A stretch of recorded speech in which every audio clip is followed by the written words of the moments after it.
Kebencian adalah emosi yang merusak, destruktif, dan seringkali menghancurkan orang yang mengalaminya. Pepatah, kebencian adalah seperti meminum racun dan berharap musuhmu yang terbunuh, mencerminkan dengan sempurna betapa berbahayanya kebencian. Dalam artikel ini, kita akan membahas mengapa kita harus berjuang melawan kebencian dan mencoba untuk menggantinya dengan emosi yang lebih positif.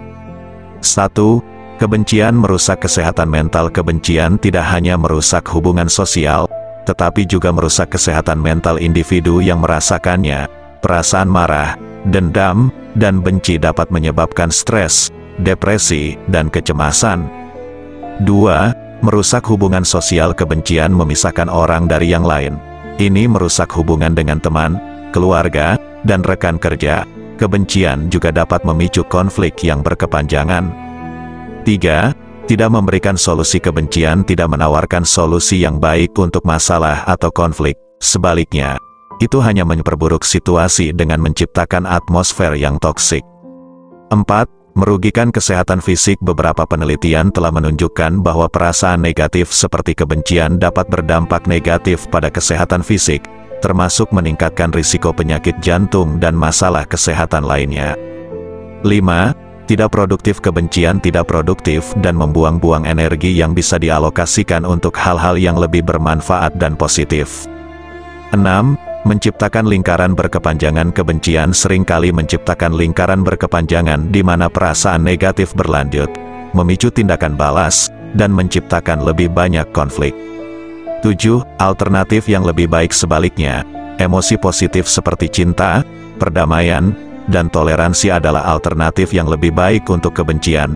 Ini memungkinkan kita untuk membangun hubungan yang sehat, mencari solusi yang konstruktif, dan menciptakan kedamaian dalam masyarakat.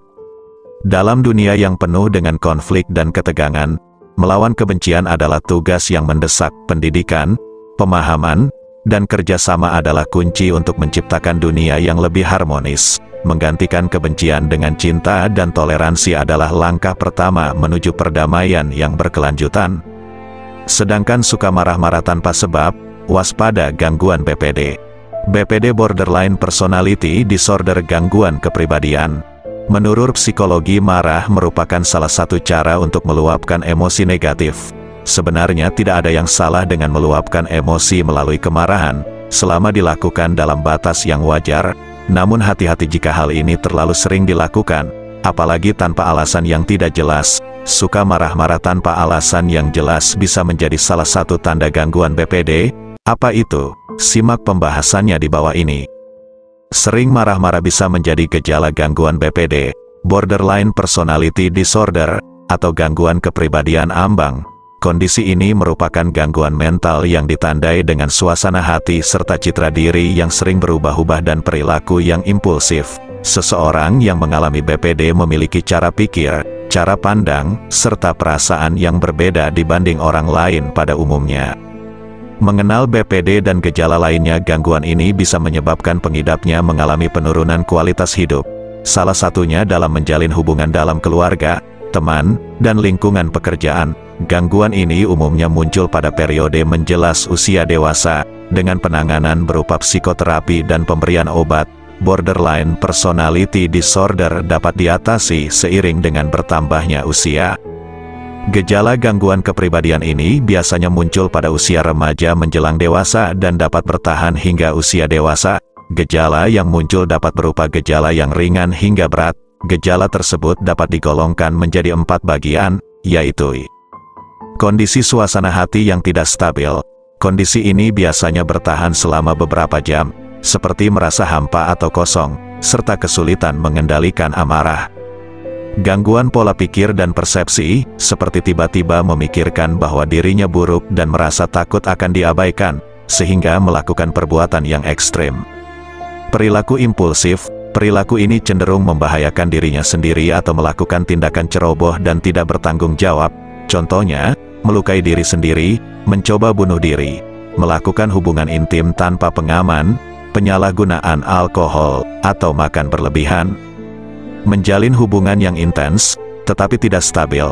Kondisi ini ditandai dengan bisa sangat mengidolakan seseorang dan tiba-tiba menganggap orang tersebut bersikap kejam atau tidak peduli. Namun, tidak semua pengidap BPD mengalami seluruh gejala tersebut. Sebagian hanya mengalami beberapa gejala.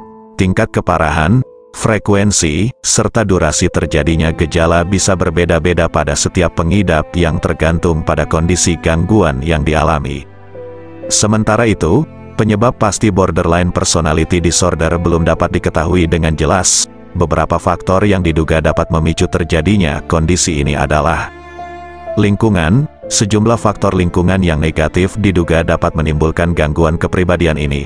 Contohnya, riwayat pelecehan dan penyiksaan semasa kecil, atau dicampakkan oleh orang tua. Genetik, menurut beberapa penelitian, gangguan kepribadian dapat diturunkan secara genetik.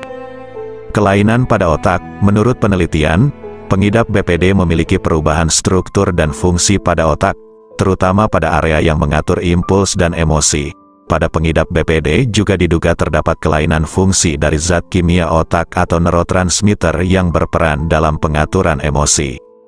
Ciri kepribadian tertentu, beberapa tipe kepribadian lebih berisiko untuk mengalami BPD, misalnya, kepribadian agresif dan impulsif. Faktor-faktor di atas dapat meningkatkan risiko seseorang mengalami BPD, namun, bukan berarti seseorang pasti akan mengalami gangguan kepribadian BPD jika memiliki faktor risiko tersebut. BPD juga tidak mustahil dialami oleh seseorang yang tidak memiliki satu pun dari faktor risiko di atas. Di samping itu, jika tidak mendapatkan pengobatan yang sesuai, pengidap borderline personality disorder, BPD, berisiko mengganggu berbagai aspek dalam kehidupan pengidap. Gangguan BPD bisa menyebabkan pengidapnya kesulitan dan mengalami hubungan syarat konflik, sehingga mengakibatkan stres, depresi, penyalahgunaan obat terlarang, gangguan kecemasan, hingga keinginan bunuh diri. Jika kamu melihat terdapat gejala gangguan BPD ini pada keluarga atau temanmu, sebaiknya segera diskusikan.